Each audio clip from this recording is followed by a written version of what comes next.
we're just going to have a couple of basics, some Quaker basics, if you will.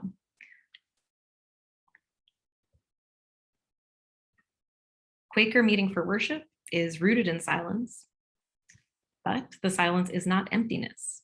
Rather, friends gather in expectant waiting.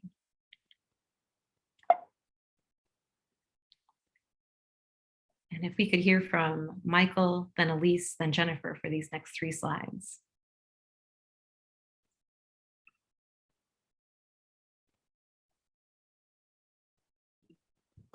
Can you hear me now? I can. Okay. Quakers, also called friends, believe that there is that of God in all people. And through meeting for worship, we make space to encounter it. Anyone at a Quaker meeting might be led to speak. Ministry and encounters with spirit may also occur in silence. Quakers use many names and metaphors to describe the divine. Some of them include God, the light, Christ, Spirit, the guide, the seed, the life, and the inward teacher. All right.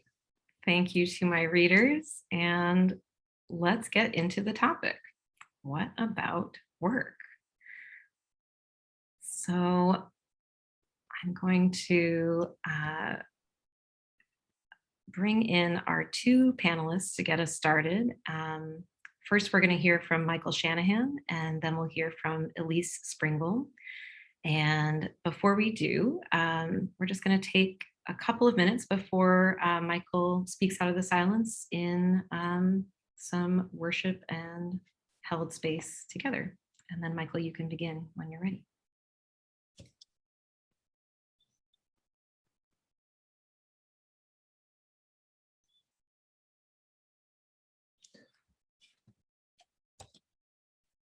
I don't know why I took this on, Veronica, but I took it on because you asked me to. So I thought it best, first of all, I mean, I'm as old as Moses, but to give you some idea of my work bio and my Quaker bio in like working together, and then address what it was like to work.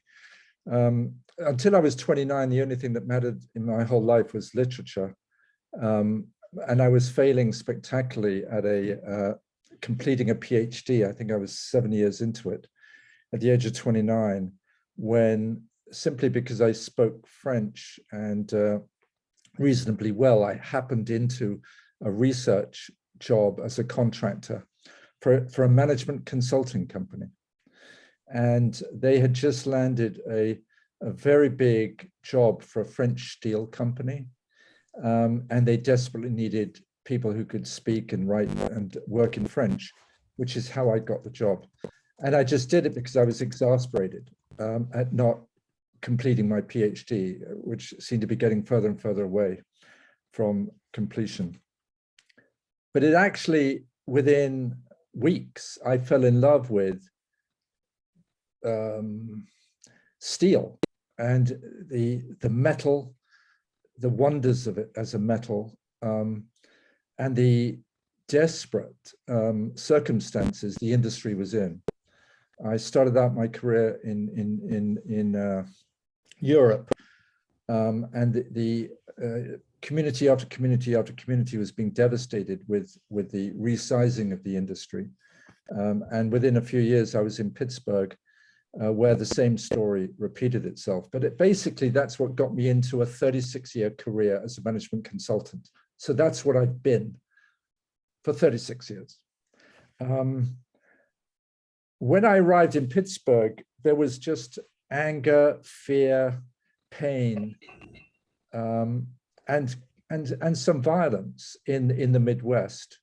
It was literally quite dangerous to be Japanese or drive a Japanese car in the middle 80s, because the Japanese were considered to be unfairly competing and closing down factories. I could never drive a rental car to a steel plant that was a Japanese-made car, for example. And that's the environment I started out in this country. But just before I go to work and spirit, let me say for the first half of my consulting career, I wasn't a Quaker. I was a profoundly and committedly lapsed Catholic. And there was no spirit in my life, even though I desperately missed it, but there was none. But 20 years ago, so from basically the mid-20s until my late 40s, I was spiritless. And then about 20 years ago, I started to come to Quaker meeting at Cambridge. And I've been coming ever since, every Sunday, like a good Catholic, every Sunday. And it's been desperately important to me. But I was slow. I was like a very slow boil, slow Quakerization. I mean, for the first 10 years, to be honest, all I did was come to the meeting and seek it like a protective shelter and sit silently for the hour and 10 minutes, as Veronica described. And for me, it was a reconnection to something that I desperately missed. And then in the last 10 years, I guess I've tiptoed into more connection to the actual community itself and become more of a Quaker. But I look old and I look like a veteran, but I'm not a veteran Quaker. So let's get that cleared up now. So Veronica asked, I'm a management consultant for 36 years, where spirit in the workplace. Let me point to a time when I was the opposite of bringing spirit into the workplace, but spirit stubbornly came through. And it was, I was about 10 years into my career. I was so smart, so knowledgeable, so expert, so competent. I knew all the answers. And I was leading a project for a very large steel company in this country that was in terrible trouble. They were on the verge of bankruptcy, and bankruptcy would have imperiled tens of thousands of jobs and, over 50 or 60,000 pensions. And they had two very, very large steel plants, both of which had very low loading, if you like, and both of which were losing a lot of money. And the management wanted to close one of them, fill the other one with all of the orders and get it above the sort of, to make money, to survive. They had to do that. And they hired a management consultant to tell them which plant should be closed. And that was the work I did. And I knew the answer because I was smart and I'd done all the analysis and everyone had done everything. And the report got written and it was circulated amongst the management team. And I was invited to the boardroom for the final decision, which I thought would take about an hour. And the CEO of the company started to go around his management team and asked them for their view. They'd all read the report. And there were two plants, one was in South Chicago and one was in Akron, Ohio. And Chicago absolutely needed to be closed, according to my analysis and the team's analysis, if you like. And each member of the team that he asked started by talking about how the virtues of Chicago. And I kept on interrupting. Yeah, but you get like that. And the CEO turned to me and said, if you say one more word, I'll ask you to leave the room. And it shattered me. I was mortified and my rib cage just bounced. The meeting began at 2 o'clock. It didn't finish until 8 o'clock in the evening. At 8 o'clock in the evening, a decision was made unanimously around the table to close Chicago. And I sort of was slinking out of the boardroom when the CEO pulled me back and he said, I'm sorry I did that to you, but you just didn't understand what was happening. And I said, well, what was happening? He said, they needed to grieve. And I was so shocked. I realized that every one of them knew something that I really hadn't thought of. They knew that 15,000 jobs would be lost, which meant 60,000 people directly were going to be impacted. About 200,000 people were going to be indirectly quite impacted. They had brothers who worked there, sisters who worked there. They themselves had worked there. In one instance, they had a father who was still working there. And they knew that they were the ones who were going to be the team that closed Chicago,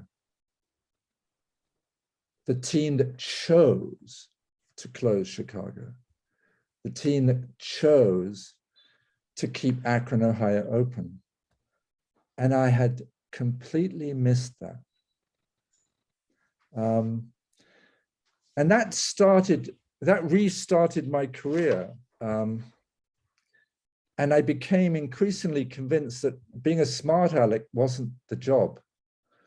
The job was trying to understand decisions being made by leaders, very high stakes decisions being made by leaders that had sometimes desperate impacts. And I became fascinated by that. And increasingly, that's all I wanted to do was help. And I've written it here, is help make whole the executive over here and the person over there making a high stakes decision. And that's all I became interested in. And so that eventually I became a quote unquote organizational expert and a quote unquote leadership expert.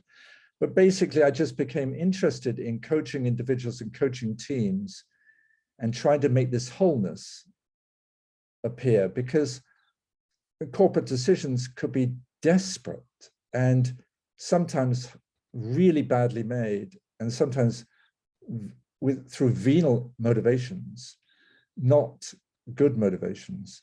And so that's what interested me, and that's what I ended up spending most of my career doing. I try to time myself to make sure I didn't go over, but I've just gone 11 minutes, so I should stop. But that's what I try to do. I will say this, I only partly succeeded, and I worked in a fee-based professional service industry. We charged fees to corporations to do projects. And I would say at best, 50% of the decisions were what I would call relatively high integrity. And probably 50% had very little integrity. And yet I was present, failing or otherwise in both. And that's my story.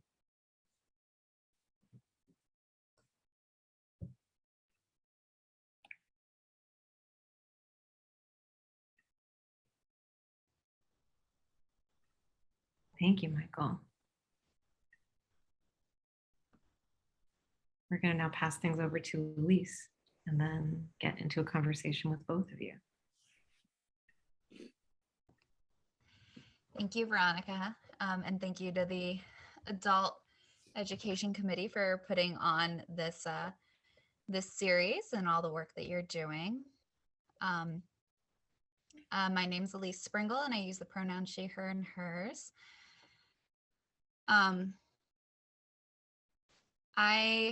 For work and for much of my life in many ways, I work in the food justice field and the hunger relief in the food systems world. And it is, in ways, it can seem like an all-encompassing thing. And I think that's a lot of what I'm going to speak about this evening. But so I've been working, I'm about a decade into my career. So I'm on the younger side of my career, but I do have a little bit of experience. And I am about 7 years into being around Quakers and being a Quaker myself. So similar to Michael, my work predates my Quakerism, but I think that it has tied in a lot and is in many ways guided the work in recent years and had a lot of senses of renewal. So I currently am the Director of Operations and Community Partnerships for a small nonprofit called FoodLink that does food rescue work.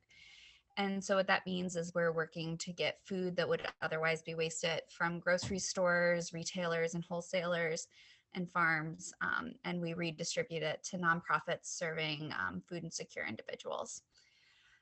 So we're not doing direct service, we're more so that interim step. And as the Director of Operations and Community Partnerships, a lot of my role is in the management of our program. So working with the staff to ensure everything's moving smoothly, working with external partnerships. I do a lot of work working with our recipient agencies, and really just making sure everything runs smoothly.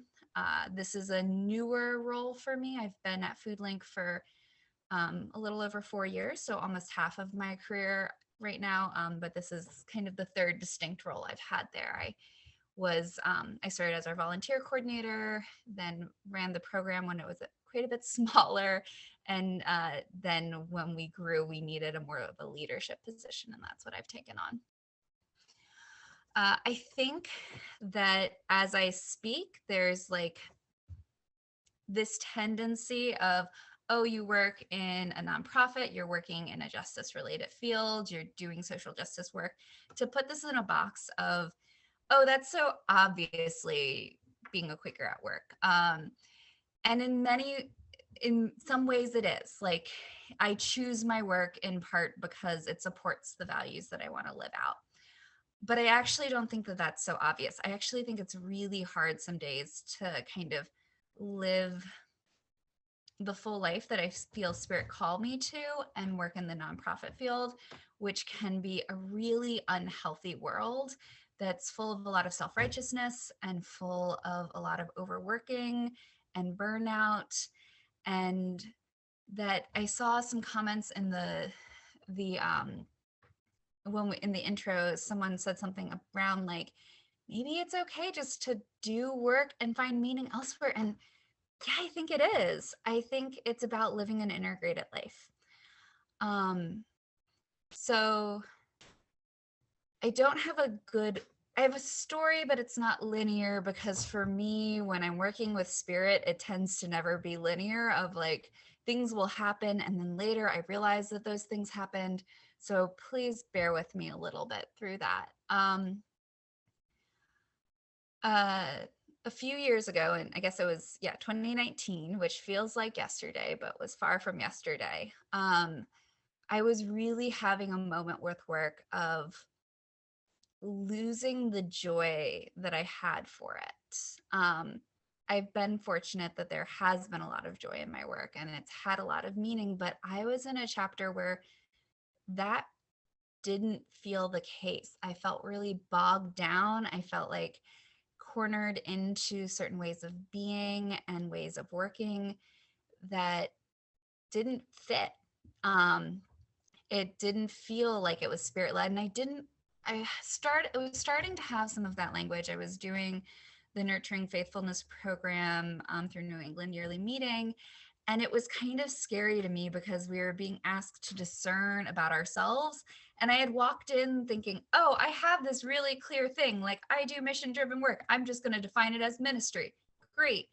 And the more I started to look at it, the more I went, oh, if I look at this too closely, I might have to leave, because it felt like my work was keeping me from examining myself. It felt like it was keeping me from other parts of my life.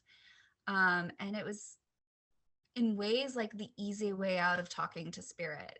And the more I did it, the less spirit seemed alive in it.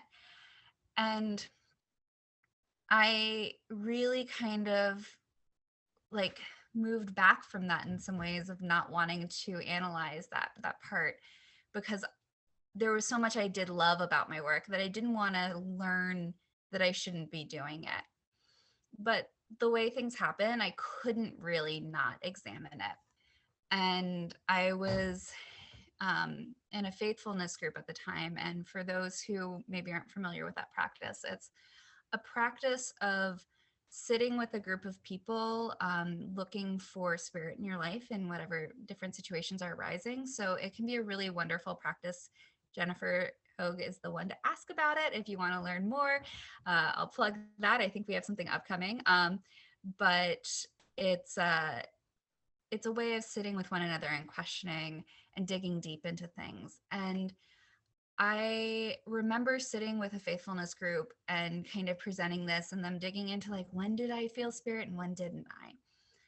And it was interesting because I was really physically burnt out at the time.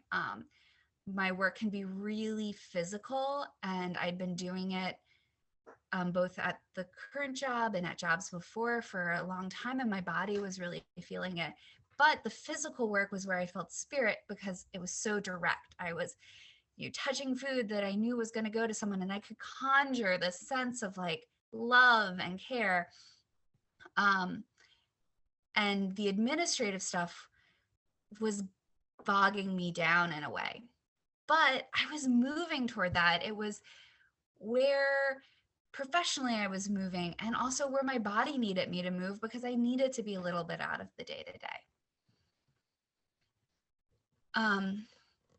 And around the same time, I was reading, and it's interesting because I don't think I didn't connect this until later, but I was reading some of Thomas Kelly's Testament of Devotion.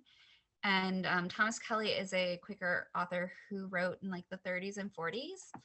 And he has this really amazing essay called The Simplification of Life.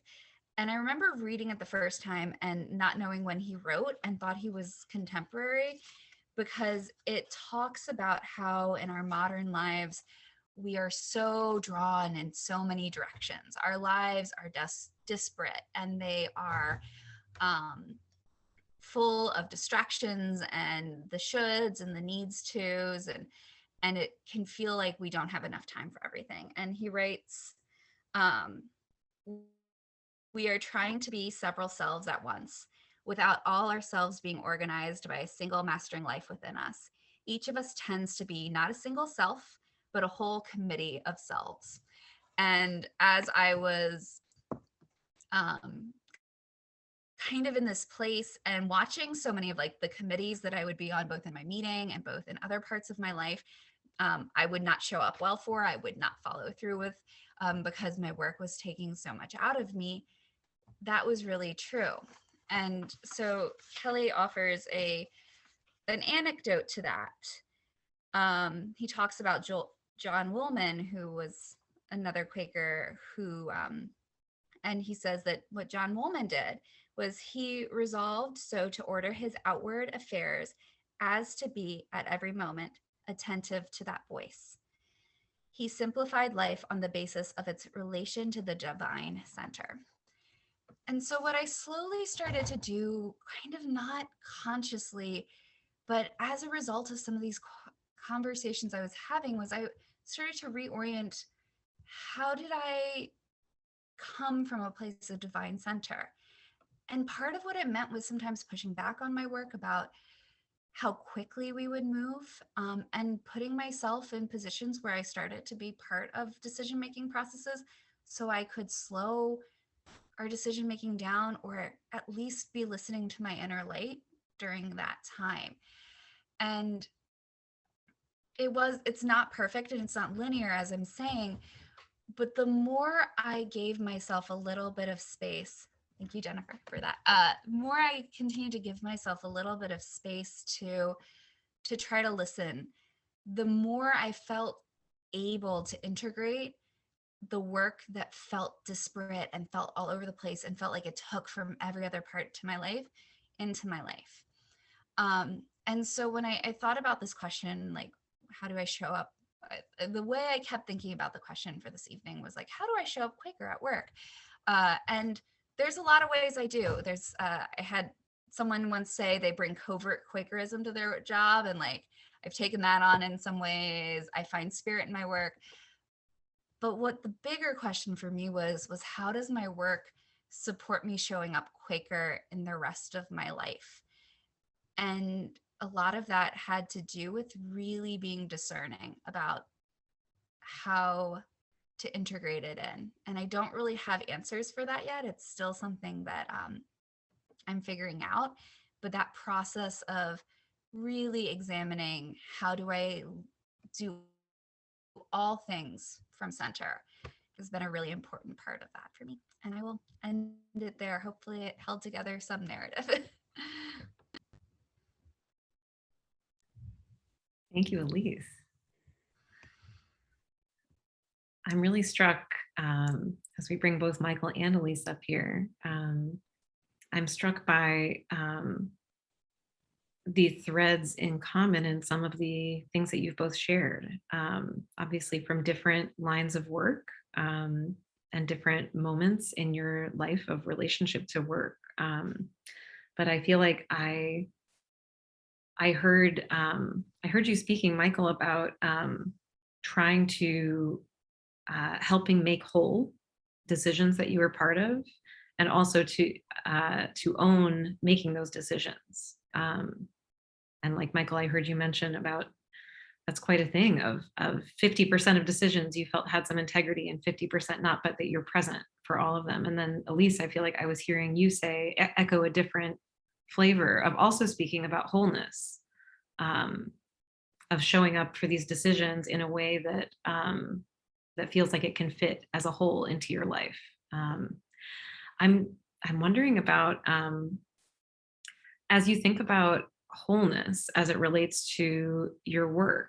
And I know both of you have mentioned, both outside of this conversation and in the presentations that you've shared so far, it seems like you can both think of moments when something didn't feel like there was a wholeness, like there was something missing. And I know that that's, I think, something that happens for most people at some point in their work. I wonder if either of you could share a moment when you felt that wholeness was lacking, and what did you do, or what emerged that maybe you didn't do that helped with that.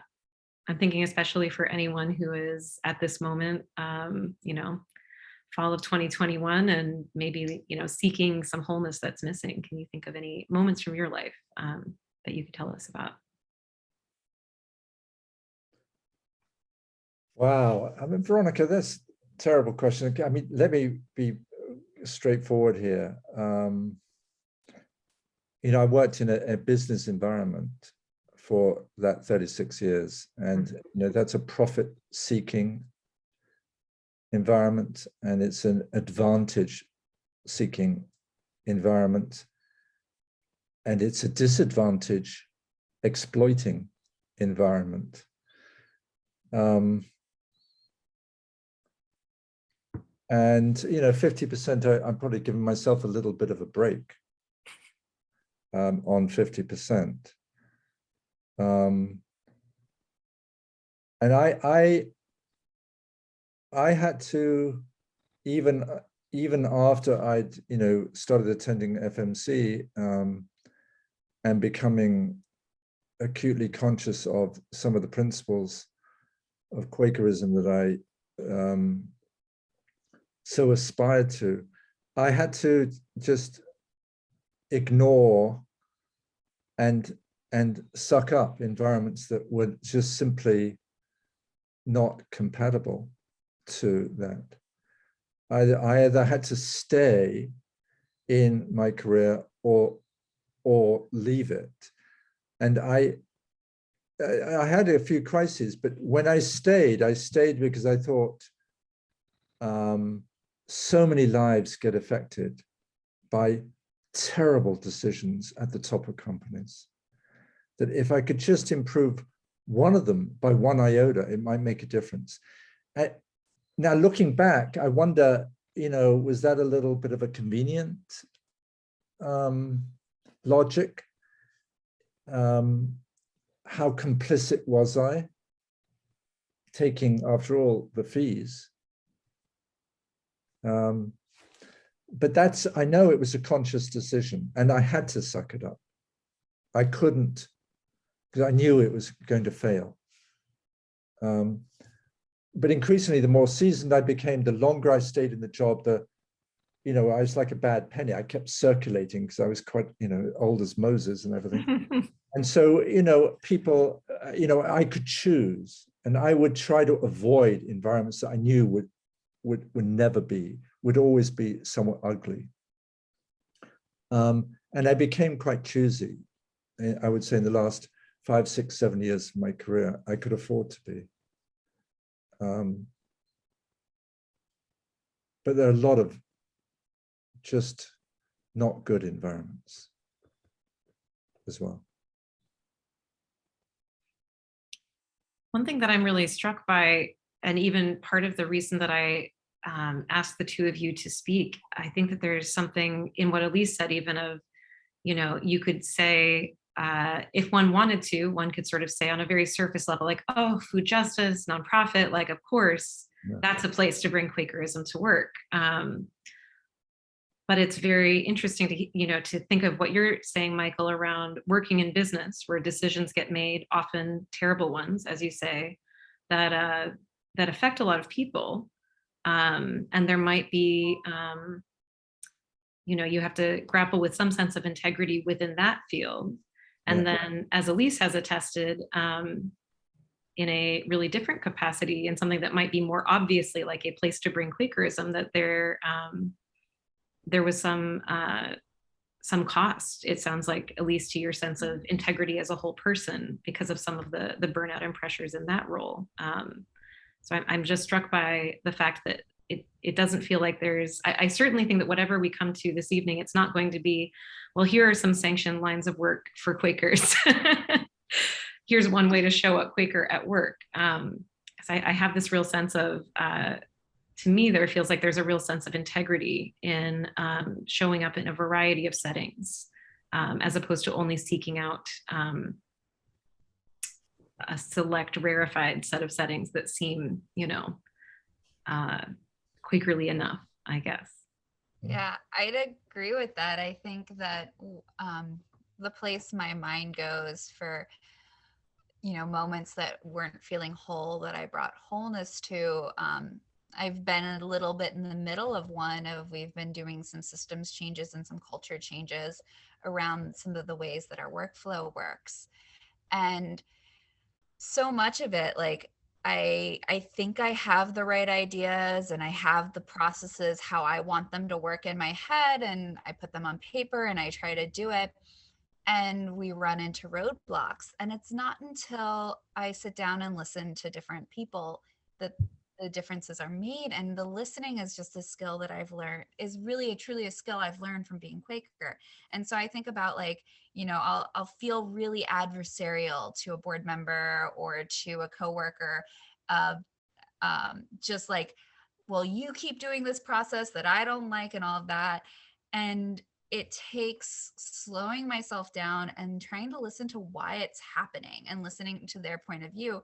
And the more I do that, often the more obvious a third way becomes, because they often hold like the real message in the situation, even though I don't want to hear it because they're doing it the wrong way. And so getting out of my own way and listening is so often it. And that's not something that happens in a particular field, that happens in interpersonal relationships. And I think that is a lot of what we're called to do in business meeting. It's a lot of what we do in worship, is sometimes like you hear a message and you can't quite make it out. Well, that happens in life too. So often just that process of really deep listening to someone else is important, I find. I appreciate that connection to, that's not just a one line of work thing, that is a people thing and an everywhere thing. So I want to open up the floor to any questions or responses from our participants. So participants, if there are any questions that you'd like to raise, you can either drop them in the chat or you're welcome to raise your hand. And I especially want to welcome anyone who is newer to our meeting. I know that sometimes when you're new in a place, you don't want to raise your hand and it feels like maybe now's not the time, but this is your special invitation. If you are new here, you are particularly invited to bring up a question that's on your mind as you listen to these themes about work, maybe how it's related to you and your own work, maybe responding to something that Elise or Michael has shared.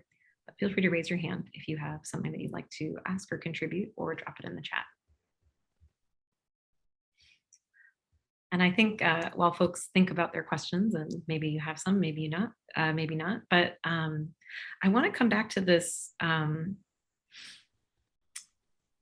again, something where it feels like there's a connection to me, and yet across really different experiences between the two of you.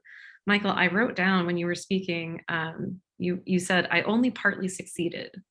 And I think there is something quite profound in stating that, forthrightly, and sort of saying like, here's the work I was trying to do, and I only partly succeeded. And I think I just want to dig a little deeper into that. And do you feel that you were, do you feel that you had to come to that ability to sort of state forthrightly and look honestly and say, well, here's what I was setting out to do. I only partly succeeded. I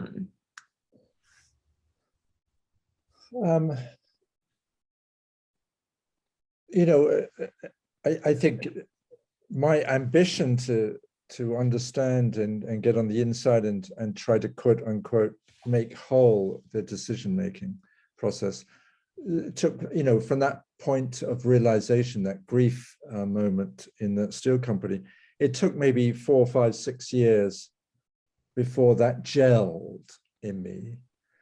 But I was in a business and, that was selling my services to clients who signed checks. And because the field I was now in, organizational work, it often involved personnel assessments, process like Elise just described, where stakeholders had different views about a process change. And there's inherently an impatience in the corporate world. There's a hurry. It took me years to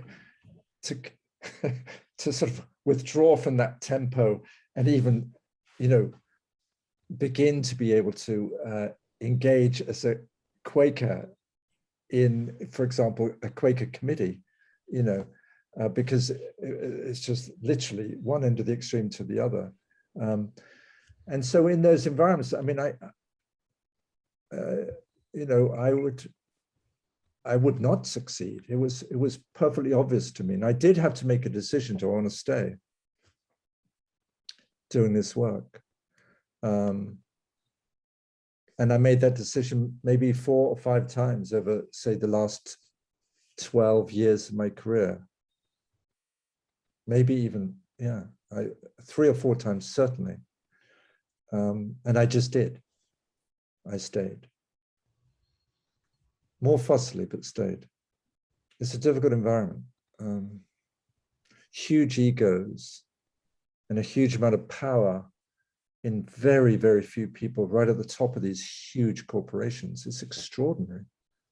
But that was my job.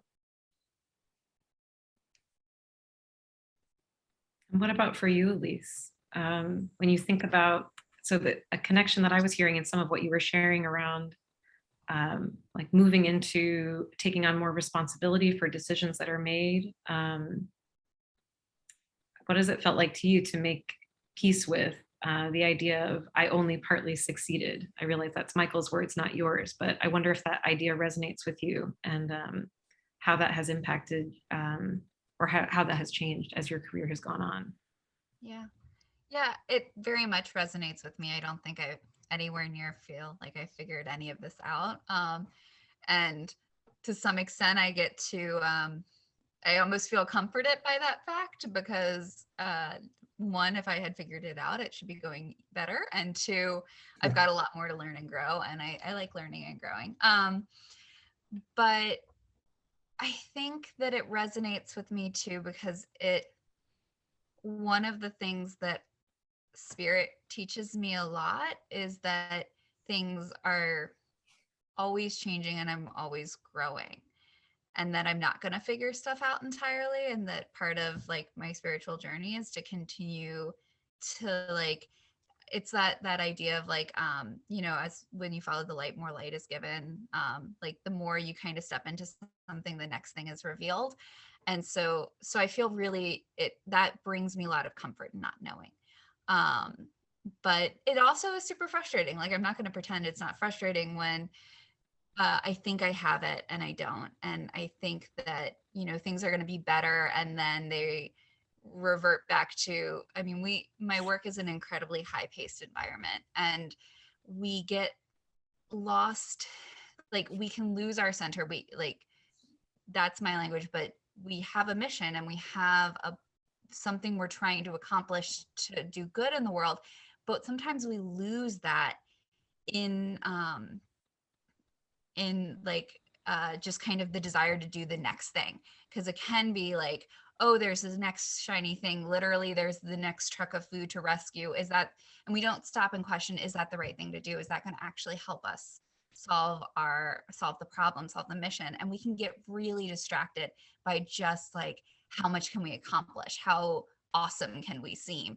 And so that can be really frustrating, and I get just as distracted by those ideas. So it's certainly an ongoing thing. And I kind of take comfort in the fact of like believing that's part of the process.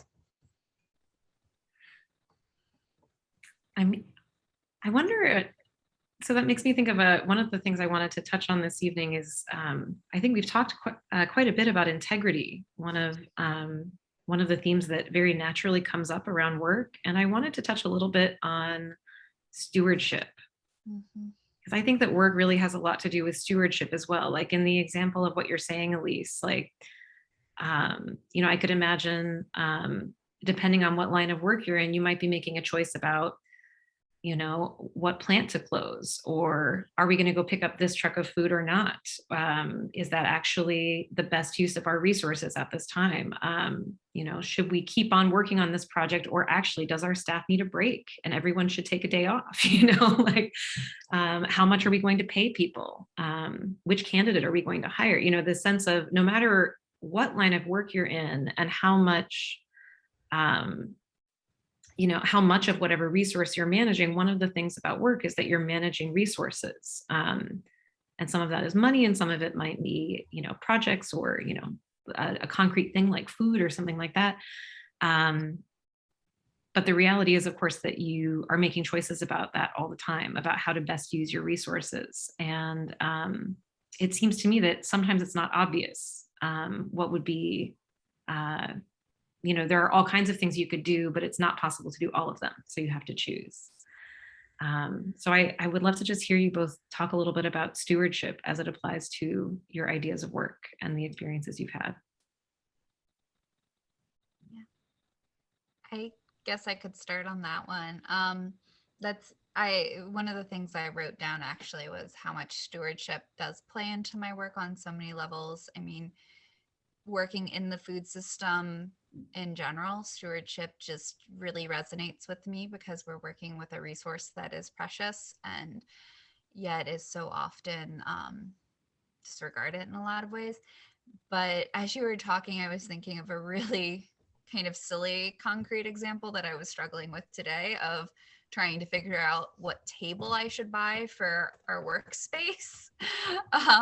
And it was like, it's like, are we buying the 8-foot table or the 6-foot table? Is it going to be this high, or is it going to be this high? But those decisions have so much, because the long one is going to be way more expensive, especially because shipping costs will be more. But if I do the long one, it gives us more, it's easier for our folks. in so many ways. Oh, but I'm going to also spend more money to get it cut down to the right size, but I really want it to be cut down to the right size because I want it to be ADA accessible for volunteers who use wheelchairs. And so it's like these little things of like, what is stewardship? Is stewardship always spending the least amount of money, or is it making decisions that support our work? And both are important. I mean, I deal a lot with, how to spend the right amount of money, especially being in the nonprofit field and dealing with grants and dealing with other people's kind gifts to us. But sometimes the decision is, how do we make the work happen? So that just was the thing that automatically came to my mind. I was like, oh yeah, which table am I buying? Yeah, I'm struck by that phenomenon that can sometimes happen where we maybe think of stewardship as spend the least money, but that's not the only meaning, I don't think. How do we spend money well is often it too.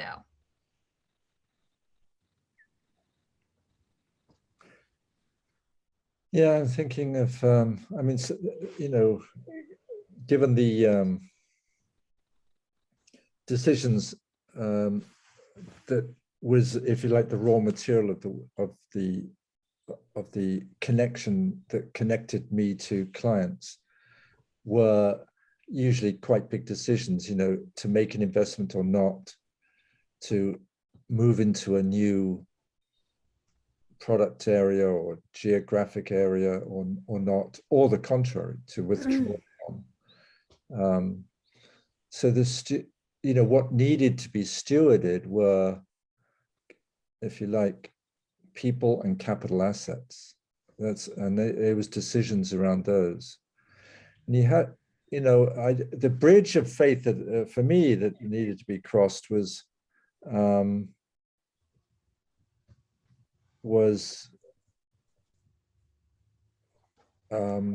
and whether I was working for government or private or public corporations, it was identical. Was the decision, a bad decision, either to keep an asset that could not survive, was going to be worse for people in the long run. And I really did convince myself of that because I saw it. I was long enough. Certainly I was long enough in the steel industry. I worked only in the steel industry for about 15 years, 16 years, 17 years. And then I was kind of in many various industries after that. But the consequence of poor decisions in that regard were far worse, because if a company doesn't survive, or a factory doesn't survive, or whatever, the ambush of its failure is the chaos. The chaos of that is far more painful in human terms than if it's managed. That was the sort of stewardship dimension of the work that I was involved in. See, we have a raised hand from Jennifer. I'm just making so many connections with what I'm hearing tonight. You folks, your work is different from mine. I'm a high school teacher, and I'm thinking all about my students right now. And one of the things that I just see so much, and that I feel like you're both talking about fighting against, is the way we're taught to, I don't know, we're taught, I think, to, I don't know, that there is a right answer, that we have to have the right answer, that if we don't have the right answer, we better hide the fact, maybe from ourselves as well as from everybody else, that there's a whole way that we have been taught to appear that really gets in the way of actually good decisions, or real learning, or real progress. And I see so much anxiety and shame in my students, like when they don't when they don't know something or when they haven't done something correctly. And I guess what I'm hearing from both of you is to some extent, at least, learning to, if not embrace, like lean in and acknowledge well, there isn't an answer. I'm going to pick, I'm going to try to find the best solution, or I am going to make mistakes, and the best that I can do is learn from them. I don't know. I'm just feeling a lot of resonance there in the kinds of things that I'm trying to also teach my students about, learning from the things that don't work out well and not trying to hide it or bluff your way through everything. Yeah, Jennifer, when you were talking, I was thinking myself as a parent. You exactly define well, the best I can say about the job I did was I did what I could, but yeah, right. So that is a great segue into going into some little popcorn style, little small group conversations. So I would love to see if we can find time for 2 quick rounds. And in order to do that, I'd actually love for us to do breakout groups of 2 people. This would be the equivalent of if we were in the room together, we would turn to a neighbor and have a quick 5-minute chat. And so we're going to do 2 of those. If you don't want to go out into a breakout room, you are welcome to stay in the main room, and you can just message Jennifer and let her know. But we're just going to do a quick little moment to get to talk with someone else about, we're going to talk about integrity, and we're going to talk about stewardship and just share some experiences. So with your first pair of the person you turn to in the room, we're going to just share a little experience of, it can either be a moment where you felt like there was, a difficult moment with integrity at work, and what sense you made of that, or you could tell a moment of a success where you were like, I found a moment to infuse some integrity into a difficult situation. And we'll just take about 5 minutes to share that with a partner, and then we'll come back and we'll do another round robin, and we'll do the same thing about stewardship, a moment where either you felt there was a lack of stewardship and how that felt to you, or a moment when you felt like you were able to really bring stewardship in. So Jennifer can let us know when she is ready for us. And anyone who wants to stay in the main room, you're also welcome to stay in the main room. And in that case, we suggest that you either in silence reflect on those questions for yourself if you don't want to chat with someone else, or you can grab a notebook and write about it. And we'll have a chance to sort of share whether you go off with a pair or stay in the room by yourself. We'll have a chance to share that with each other at the end. So Jennifer, you let us know. Great. I'm going to open the breakout rooms, but I'll be checking them. So if you find yourself alone in your breakout room, just hang on a second and I'll find you a partner. But here goes. All right. And we're going to bid goodbye to our viewers who are watching this after the fact. Recording is done.